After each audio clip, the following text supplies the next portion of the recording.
Hi everyone, welcome to this video in which we are going to talk about how to update an existing sales order and validate the value which is being displayed in the net value section.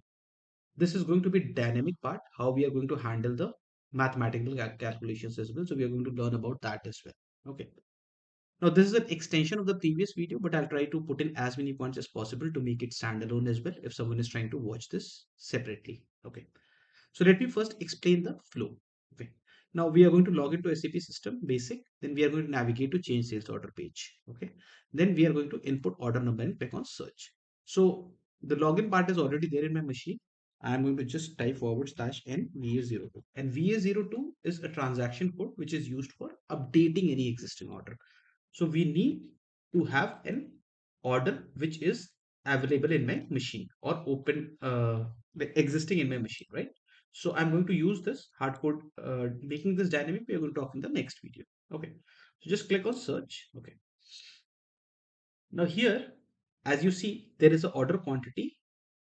This part is the order quantity and this is the net value. Okay.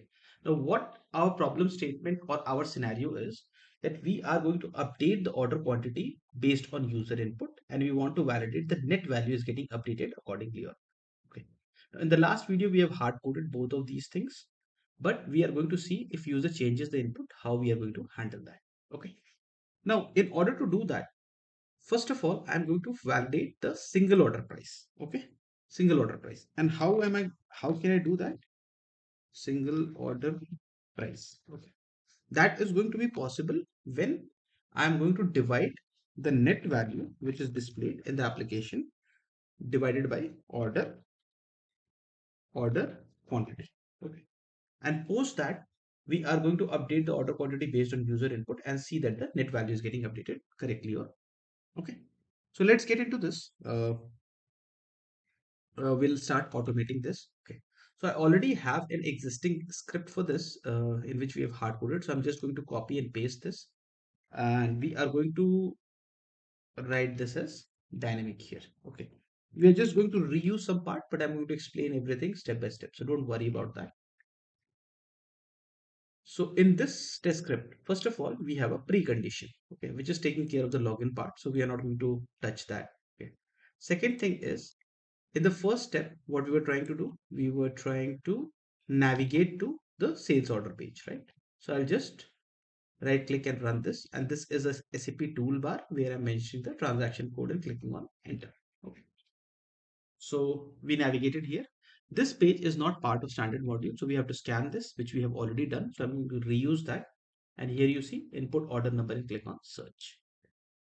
Now, in the next video, we're going to talk about how to uh, make that dynamic part as well. But we are, for now, order number is going to remain static. Okay. Then come to the next part. We are we need to first of all fetch what is the net value and what is the order quantity. Okay. Now, how do you do that? You scan this page, capture these two elements. Okay. Now we have already done that part. So you see I have a net value section and I have navigated to order quantity and I have used action mode buffers to fetch these values. Okay. Now let me run this and let's see if we are able to correctly capture the values or not. So which is going to be 300,000 and number 3. Okay. Now buffers also we have talked about before, but these are nothing but some variables which are holding the value. So NV has been updated to 300,000 and order quantity has been updated to 3. Okay.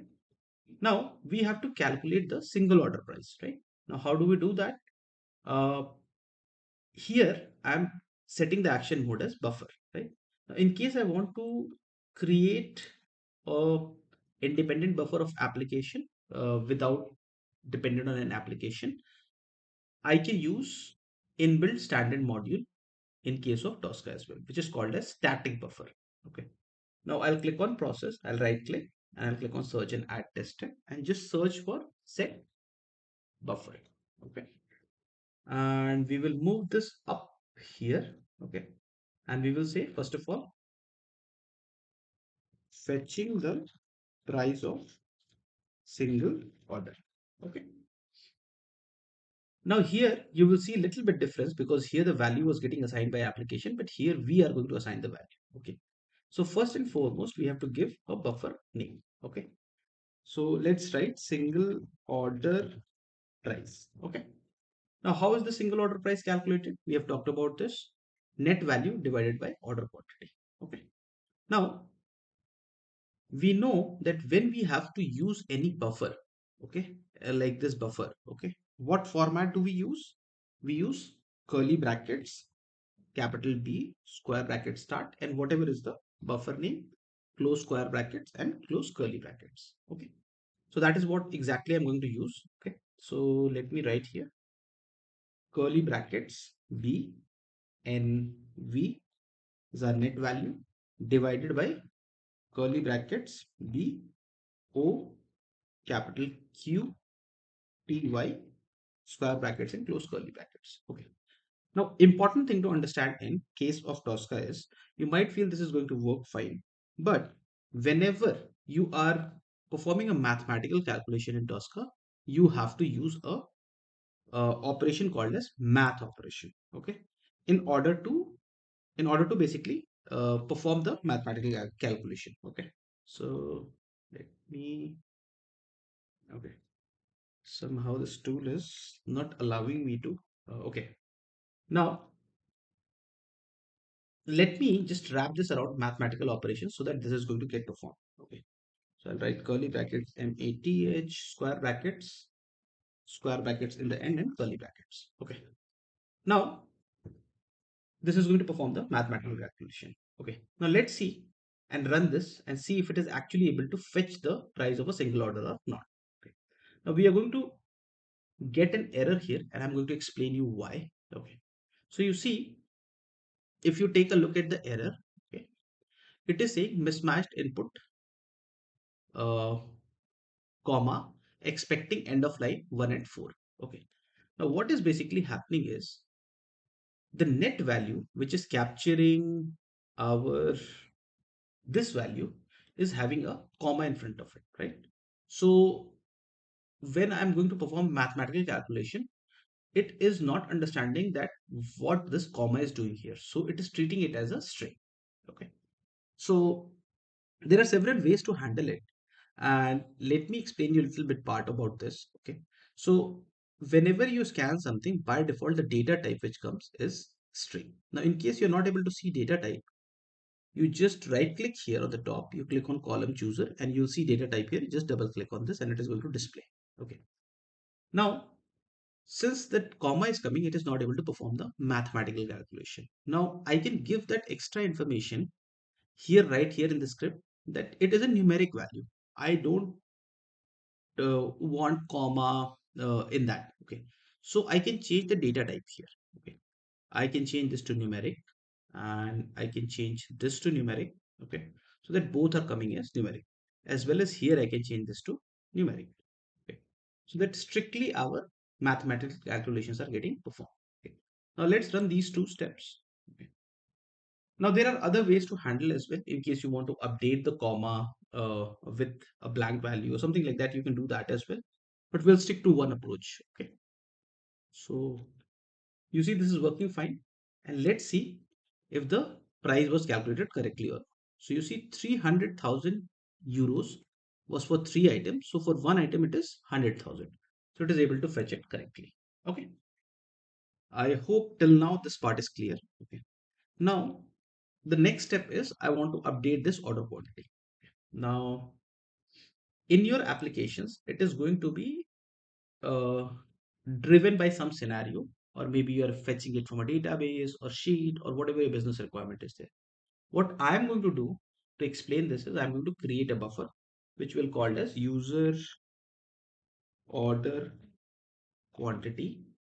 Okay, how much user wants to give. Okay, so let's make this as 4 now. Okay, and now I want to calculate based on this. Okay, so how does that happen manually? I change this to 4 and I press enter. Okay, so first of all, I want to pass this value in the input section, right? This specific user order quantity, right? So how do we do that? I already scanned this table and this is existing as a test step to me. So I'll go to the order quantity section, and where we have hard coded before this value, I'm going to pass this using this buffer. Okay. So let's replace this.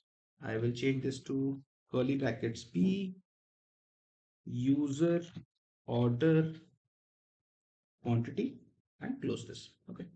So that whatever value we are going to put here is going to work here. Okay. We are going to change this as well. So we will see multiple runs of this to make sure it is working fine. Okay. Now my user quantity is updated. After that, I want to press enter, which we are already having a step for that. Okay. Now the main part is to validate that this net value is getting updated correctly or not. Okay. Now here you see, I already have a verification step for the net value, but now how my net value is going to get calculated? That is going to be calculated. What is my single order price and how much user order quantity is there. So I have to perform a multiplication between these two. Okay. So let's do that. I will replace this hard-coded data with curly brackets B. What is my single order price and close square curly brackets multiplied. You use asterisk for that. Curly brackets B and user order quantity. User order QTY square brackets and curly brackets. And you, as you can correctly guess, we have talked about this thing above as well, that this is not going to work fine unless you wrap it up in math operations whenever you're performing a mathematical operation. So I'm going to just put curly brackets MATH, square bracket in the start, square bracket in the end, and curly brackets. Okay. Now what you'll notice is this is also not going to work fine.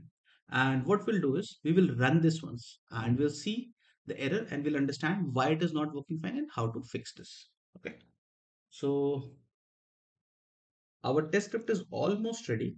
I am going to update quantity to, I'll say, to user order quantity requested. Okay. And click enter and validate this. Okay. Now I know I'm going to get failure, and that's how we understand how to fix things. So I'm purposefully making it a failure so that I'm able to explain that part better. Okay. So we are able to search the order number. Then we are going to update the order quantity. I believe user input we have made it to 5 or 4. Okay. So let's see, $400,000. Okay. So calculation is happening correctly, but let's see in the scratchbook what went wrong. So our initial all the steps worked fine. Okay. Fetching the price also, if you'll see, it has been set to 100,000, and multiplication is where the problem has happened.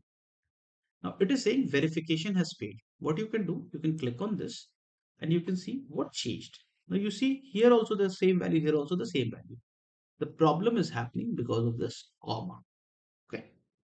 Because here still the comma is there, right? And we have handled that part above, but we have not handled that part here.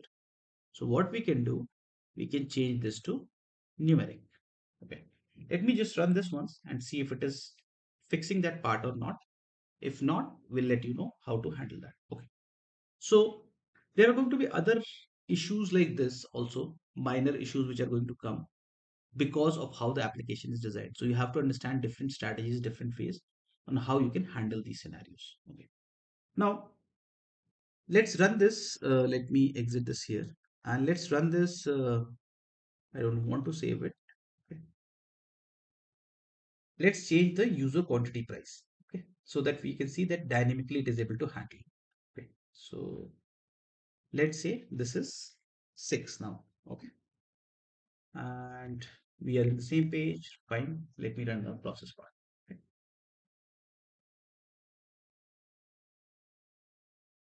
So it should calculate the price and then it is going to change the order quantity to 6.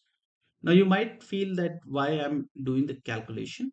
Now you see in any other script, if we don't know what the scenario is, we can calculate and we can dynamically handle that part. Okay. So you see this is also working fine. This fetching of this specific net value for one item is getting fetched from the master data. Let's say it gets updated in that, and if I put 100,000, it become 120,000 or 150,000. It is not going to work.